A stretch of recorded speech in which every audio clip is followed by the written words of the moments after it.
So parietal is going to be your sensory information minus smell and hearing, right? Mm-hmm. And vision. So what else we have left, right? So,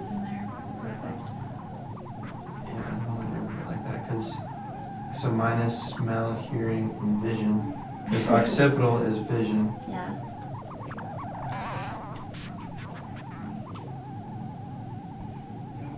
So this is more like,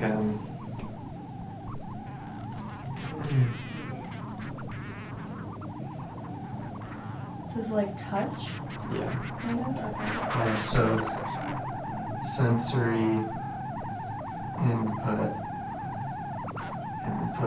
like touch, like physical sensation, basically. So if you had part of your brain removed, how would that affect you with parietal and temporal? So it would affect your smelling, your hearing, your memory, some of your touch receptors?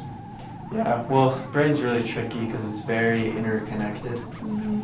And so it's hard to say that if you remove one portion it would do this. It would probably have kind of multiple different things, but so like your and also you've got two of each kind of, you know, so it's kind of like if you were to like get hit right here on the side and it damaged your temporal lobe, you would still have the left one, right? But you'd probably have inhibited memory or inhibited hearing maybe on the left side, right? Because it crosses over, right? So, you know, things like that.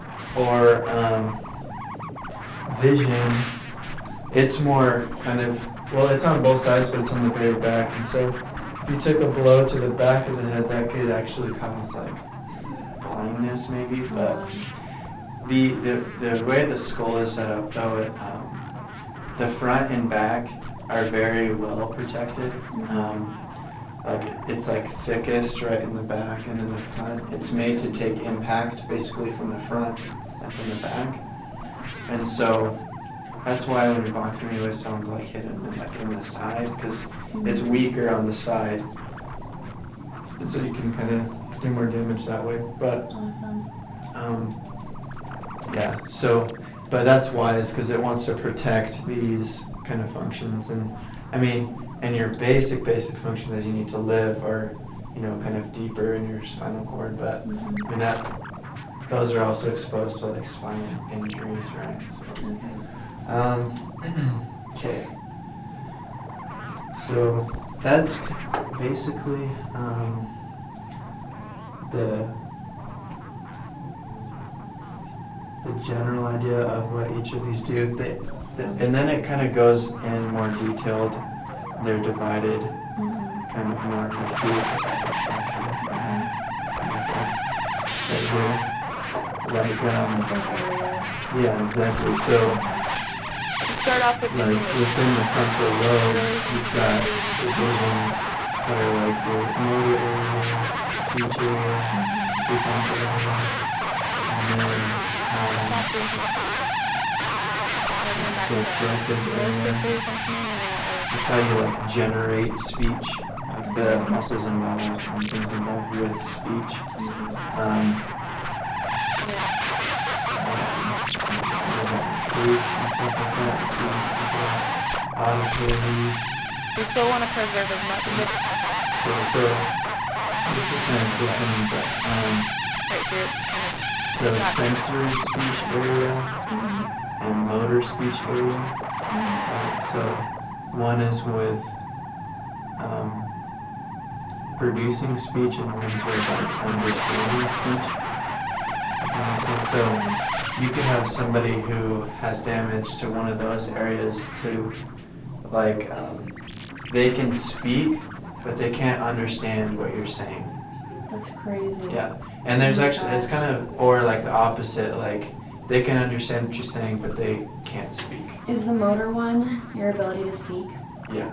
Okay, because my dad got like a fifth of his brain removed. Oh wow. Yeah, so like right here. So that makes a lot of sense because like he's better now, but he like couldn't speak for like 3 years. So that makes sense. Like that area, but he could understand what we were saying. Yeah. That makes a lot of sense. Okay, that's really cool. Yeah, you'll get, I'll learn about these, you'll learn about in some like psychology classes and stuff, but basically there's people who are able to, yeah, like, they can talk, but they're considered like mentally disabled because they just can't understand what like speech really means very well, That's things really like that. cool.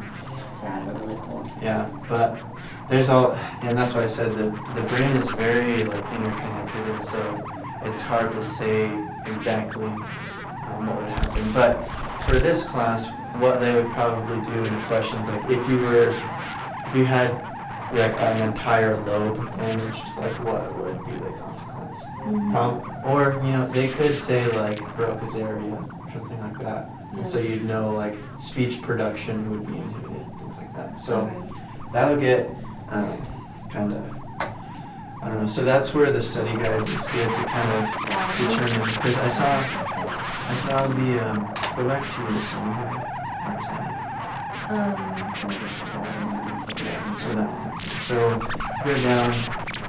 So we were, yeah, so we were kind of talking about some of these things. So the gyri are basically like the lobe part, and then the sulci are like the crease in between them. That makes sense? So Yeah.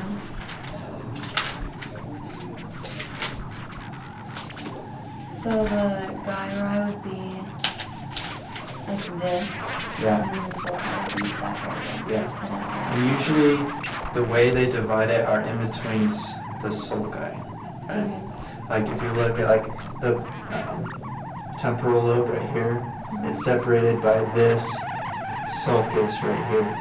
And then there's this sulcus right here that divides parietal with frontal. And then there are other exceptions, but when it goes through specifically like different areas, like for example, like the central sulcus, this division is what divides frontal and parietal. And then you got your lateral fissure, I don't know what you call it fissure, but anyways, so, and then when you're getting more specific, I believe they even go through and do, maybe not, because sometimes they'll do the,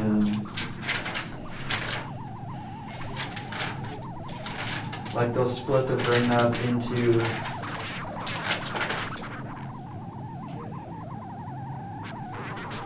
like your anterior, greater, I don't even want to say, but I thought they had, oh, maybe not.